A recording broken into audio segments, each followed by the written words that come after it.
akan datangkan. Oleh karenanya amal apapun yang kita lakukan, sekecil apapun, meskipun kita sembunyikan, meskipun kita tutup rapat-rapat, baik itu amal kebajikan maupun amal keburukan, akan Allah hadirkan pada hari kiamat kelak. Ini tafsir yang pertama dari atharakum. Kemudian tafsir yang kedua, wa naktubu ma qaddamu wa atharahum, tentang atharahum, yaitu maksudnya adalah apa-apa yang terjadi karena sebab seseorang, baik kebaikan maupun keburukan. Seseorang terkadang gara-gara dia timbul banyak kebaikan, maka meskipun dia sudah meninggal dunia, kebaikan tersebut masih berjalan, maka dia terus akan menerima pahala dari kebaikan-kebaikan yang muncul karena sebabnya. Oleh karenanya Nabi SAW bersabda, "Man sanna fil islami sunnatan hasanatan, falahu ajruha, wa ajru man amila biha min ba'dihi. La yanqusu min ujurihim syai'." Kata Nabi SAW, barang siapa yang mencontohkan contoh kebajikan dalam Islam, maka baginya pahala kalau dia melakukannya, dan pahala bagi dia juga pahala orang-orang yang mengikutinya, tanpa mengurangi pahala orang-orang tersebut. Oleh karenanya orang yang mencontohkan kebaikan, mengajarkan kebaikan, ya, misalnya dia mengajar seorang anak kecil bagaimana cara solat yang benar, maka anak ini kemudian solat sampai meninggal dunia, seluruh pahala solatnya ngalir kepada dia.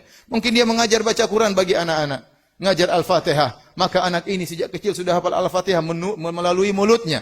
Lantas dia baca Al-Fatihah dalam solatnya entah berapa ribu solat seumur hidupnya, maka seluruh pahala Al-Fatihah akan ngalir kepada orang yang mengajarinya. Demikian juga orang yang misalnya membangun masjid, wakaf, dia sudah meninggal dunia, maka masjidnya masih ditempati oleh orang-orang masih solat, maka pahala terus mengalir baginya. Maka benar sabda Nabi SAW, "Idza mata ibnu Adam, inqata amaluhu illa min thalath." Jika anak Adam telah meninggal dunia, terputus amalannya kecuali dari 3 perkara. Shadaqatun jariyah, sedekah jariyah, maksudnya wakaf. Ya. Apakah dia wakaf buku? Apakah dia wakaf masjid? Apakah dia wakaf rumah untuk anak-anak yatim? Ya, wakaf. Apakah dia bangun gali sumur sehingga airnya terus mengalir? Ya. Apakah dia wakaf ilmu? Ya. Maka terus mengalir baginya. Shadaqatun jariyah, ilmun yuntafa'u bihi, ilmu yang bermanfaat. Ya. Dia berdakwah, kemudian dakwahnya didengar oleh orang banyak mendapat hidayah. Ya, atau dia menulis bukunya, ya, dia sudah meninggal dunia, bukunya masih dibaca oleh orang sebagaimana para ulama. Mereka telah meninggal mungkin ratusan tahun yang lalu, mungkin ada 1000 tahun yang lalu, tetapi buku-buku mereka masih dibaca, dimanfaatkan oleh manusia hingga saat ini. Kemudian waladun salihun yad'u lahu, anak soleh yang mendoakannya. Oleh karenanya seorang berusaha, ya, selain dia beramal soleh, dia berusaha melakukan sebab-sebab kebaikan. Bisa jadi timbul kebaikan gara-gara perkara yang dia tidak sangka. Mungkin gara-gara satu nasihat yang dia sampaikan, seorang tergerak untuk melakukan kebajikan. Contoh, Al-Imam Al-Bukhari rahimahullahu ta'ala. Kenapa dia menulis kitabnya Sahih Al-Bukhari? Gara-gara satu kalimat yang dia dengar.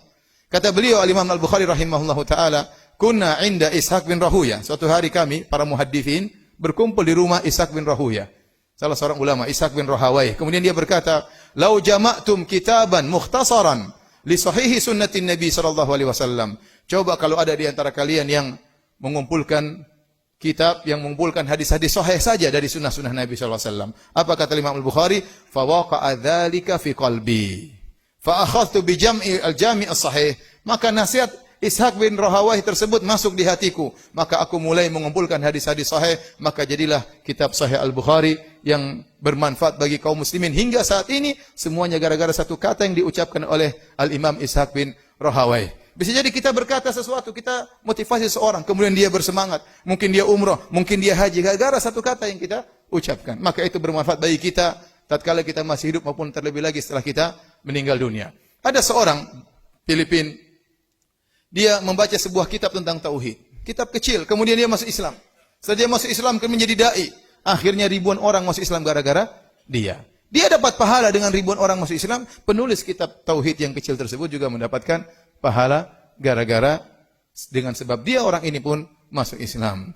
Aqulu qouli hadza wa astaghfirullah li wa lakum wa lisa'il muslimin min kulli dhanbin wa khati'ah fastaghfiruhu innahu huwal ghafurur rahim.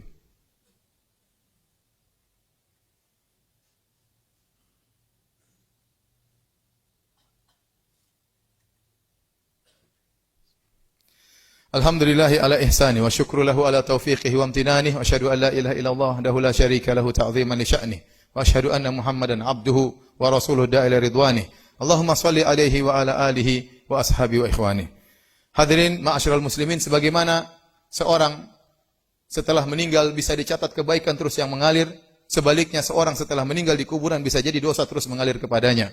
Sebagaimana ada pahala jariyah, ada juga dosa jariyah. Oleh karenanya Nabi SAW bersabda, "Wa man sanna sunnatan sayyi'atan falahu wizruha wa wizru man amila biha min ba'dihi min ghairi an yanqusu min ujurihim syai'." Kata Nabi SAW, barang siapa yang mencontohkan contoh yang buruk, bagi dia dosanya dan dosa orang yang mengikutinya sampai hari kiamat tanpa mengurangi dosa-dosa mereka sama sekali. Nabi SAW juga pernah bersabda, laisa min nafsin tuqtalu zulman illa kana li ibni Adam al-awwal kiflun min damiha li'annahu awwala man sannal qatl." Kata Nabi SAW, tidak ada satu jiwa pun yang terbunuh dengan kezaliman kecuali anak Adam yang pertama juga dapat dosanya. Karena dia yang pertama kali mencontohkan bagaimana cara membunuh. Dia yang pertama kali membunuh. Semua orang membunuh setelah itu karena kezaliman, dosanya juga mengalir kepada anak Adam yang pertama kali mencontohkan membunuh. Allah Subhanahu wa taala berfirman, "Liyahmilu awzarahum kamilatan yaumal qiyamah wa min awzaril ladzina yudhillunahum bighairi ilm, ala sa'a ma yazirun." Mereka akan memikul dosa-dosa mereka secara sempurna dan juga memikul dosa-dosa orang yang mereka sesatkan. Orang yang mengajarkan kesesatan, ya, maka orang-orang tersesat gara-gara dia, maka dia pun akan memikul dosa-dosanya. Oleh karena Imam Nawawi rahimahullah taala mengatakan, barang siapa yang membuat bid'ah yang itu adalah kesesatan diikuti oleh orang-orang sampai hari kiamat, maka dia akan memikul dosa bid'ah tersebut. Demikian juga barang siapa yang mencontohkan kesyirikan, barang siapa yang mengajarkan ateisme misalnya, barang siapa yang mengajarkan kerusakan, kemaksiatan, maka jika dia sudah meninggal, orang-orang mengikutinya, dosa-dosanya pun akan mengalir kepada dia. Sungguh menyedihkan. Dia dikubur, tidak bisa berbuat lagi, dosa-dosa terus mengalir kepadanya. Oleh karena seorang berhati-hati tatkala bertindak, tatkala berbuat. Bisa jadi gara-gara dia timbul kerusakan-kerusakan yang terjadi. Contoh dalam perdagangan sederhana. Ada seorang berdagang baju yang tidak benar bagi wanita. Dia jual baju-baju yang buka-bukaan, baju-baju yang menampakkan aurat, dibeli oleh wanita-wanita, dan dia tahu ini baju akan dipakai di jalan-jalan. Kemudian akhirnya dipakai oleh wanita tersebut. Kemudian wanita tersebut dipandang oleh banyak lelaki, menggairahkan syahwat mereka, mungkin mengantarkan mereka untuk melakukan hal-hal yang lain, perzinahan dan yang lainnya. Maka seluruh dosa akan masuk juga kepada dia. Kenapa? Dia yang jual baju tersebut. Dia yang jual baju tersebut. Waliyadzubillah. Ya. Akhirnya seorang berhati-hati. Ya. Jangan-jangan dia berdagang, akhirnya dia mengumpulkan dosa yang sangat banyak. Sebaliknya kalau seorang menjual baju yang islami, kemudian dibeli oleh seorang wanita, memakai jubah yang islami, menjaga pandangan orang lain, maka dia juga mendapatkan pahala dari hal tersebut. Ya.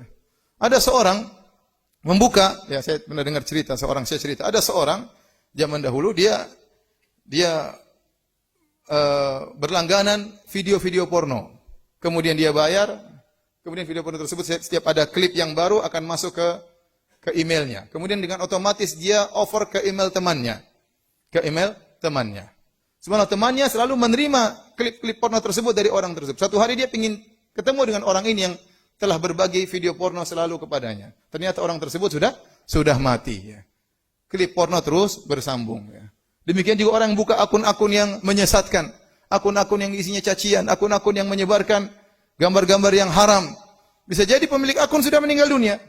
Kemudian akunnya masih bisa diakses oleh orang lain, kemudian dilihat oleh banyak orang, dan dosa terus mengalir baginya.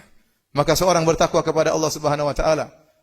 Hidup tidak lama, hidup kita cuma sekali, jangan spekulasi, kumpulkan kebaikan sebanyak-banyaknya. Kalau kita bisa punya amal jariah, maka lakukanlah. Kalau kita punya uang, maka wakaflah. Ya, kalau kita punya ilmu, maka sebarkanlah. Kalau kita punya nasihat, maka tebarkanlah. Semoga tatkala kita meninggal dunia, ya, pahala masih terus mengalir kepada kita semua. Inna Allaha malaikatahu yusalluna ala nabi. Ya ayyuhalladzina amanu sallu alaihi wa sallimu taslima. Allahumma salli ala Muhammad wa ala ali Muhammad kama sallaita ala Ibrahim wa ala ali Ibrahim innaka Hamidum Majid. Wa barik ala Muhammad wa ala ali Muhammad kama barakta ala Ibrahim wa ala ali Ibrahim innaka Hamidum Majid. Allahumma ighfiril muslimina wal muslimat والمؤمنين والمؤمنات الأحياء منهم والأموات إنك سميع قريب مجيب دعوات ويا قاضي الحاجات اللهم آت نفوسنا تقواها وزكها أنت خير من زكاها أنت ولي ومولاها Allahumma ighfir lana ma qaddamna wa ma akharna wa ma asrarna wa ma a'lanna wa ma anta alamu bihi minna antal muqaddim wa antal muakhir la ilaha illa ant. Rabbana zalamna anfusana wa illam taghfir lana wa tarhamna lanakunanna minal khasirin. Rabbana atina fid dunya hasanah wa fil akhirati hasanah wa qina adzabannar wa aqimus shalah.